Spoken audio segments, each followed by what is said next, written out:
bahkan sampai pada solusinya. Atau juga mendengarkan nasihat dari orang tua, guru, kemudian saudara atau siapapun, itu disertai dengan pendapat. Nah, sebetulnya kalian itu sedang bereksposisi. Eksposisi sangat bermanfaat ketika kalian akan mengungkapkan berbagai macam argumentasi serta pendapat yang disertai solusinya. Lalu, bagaimanakah membuat teks eksposisi sehingga kita bisa mampu berargumentasi dan memberikan alasan dengan baik? Simak video ini sampai tuntas.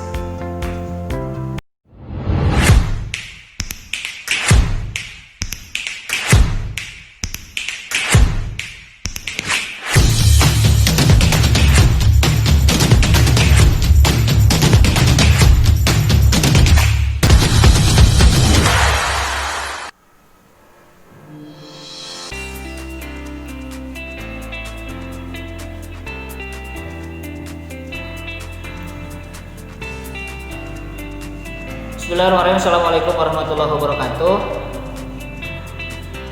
Minggu ini kita masih belajar di rumah, dan minggu ini kita akan membahas tentang teks eksposisi. Kata eksposisi berasal dari bahasa Latin exposition yang berarti memberitahukan. Lalu bagaimana eksposisi itu? Eksposisi ditulis dalam paragraf dengan tujuan untuk memberitahukan, memaparkan, menguraikan, menerangkan sesuatu kepada pembaca. Selanjutnya, eksposisi juga merupakan keterampilan berbahasa atau retorika yang sering digunakan untuk menyampaikan pendapat tentang uraian-uraian ilmiah. Nah, berpidato karena sedang memberitahukan, memaparkan, menguraikan, dan menjelaskan, maka ketika berupa teks, pidato tersebut merupakan teks eksposisi. Nah, selanjutnya kita akan ke ciri-ciri teks eksposisi. Yang pertama, penulis teks berusaha menjelaskan suatu pokok persoalan secara objektif, tidak ada unsur emosional dan subjektif. Kemudian, penulis teks tidak bermaksud memengaruhi pembaca. Selanjutnya, gaya penulisan bersifat informatif. Lalu, teks memuat fakta yang terdapat di lapangan. Jadi, sesuai dengan fakta yang ada di lapangan, tidak berbentuk opini.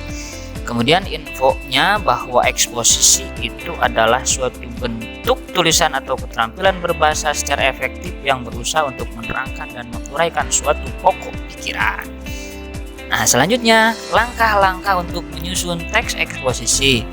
Yang pertama, kalian harus menentukan topik terlebih dahulu tentunya.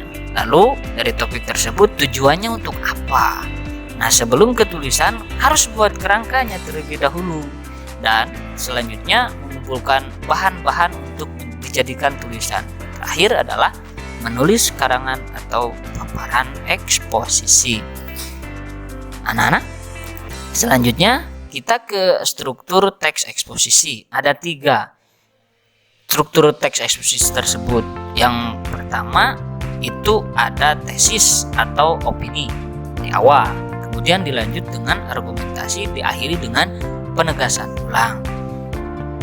Untuk contoh teks eksposisi, kalian nanti harus pause dulu videonya untuk zoom teks eksposisi berikut.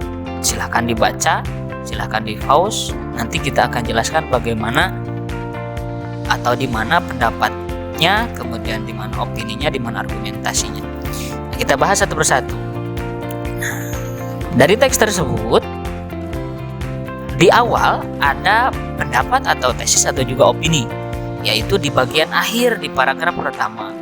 yakni media itu mengangkat sampai ke kalimat pada tahun 2030. Kemudian argumentasi untuk menguatkan pendapat tersebut itu ada saat ini pertumbuhan ekonomi Indonesia sampai ke kalimat lebih dari $3.000 US. Kemudian diakhiri oleh penegasan, ada di tengah-tengah di paragraf penegasan. Apabila potensi itu tidak diwujudkan dalam aksi dan momentum yang baik, prediksi para investor tersebut tidak menjadi kenyataan. Nah, itu untuk menegaskan dari opini kemudian ditambah dengan argumen, maka ditegaskan ulang dalam paragraf terakhir di bagian teks eksposisi. Itu saja yang dapat disampaikan, semoga bermanfaat. Terima kasih. Assalamualaikum warahmatullahi wabarakatuh.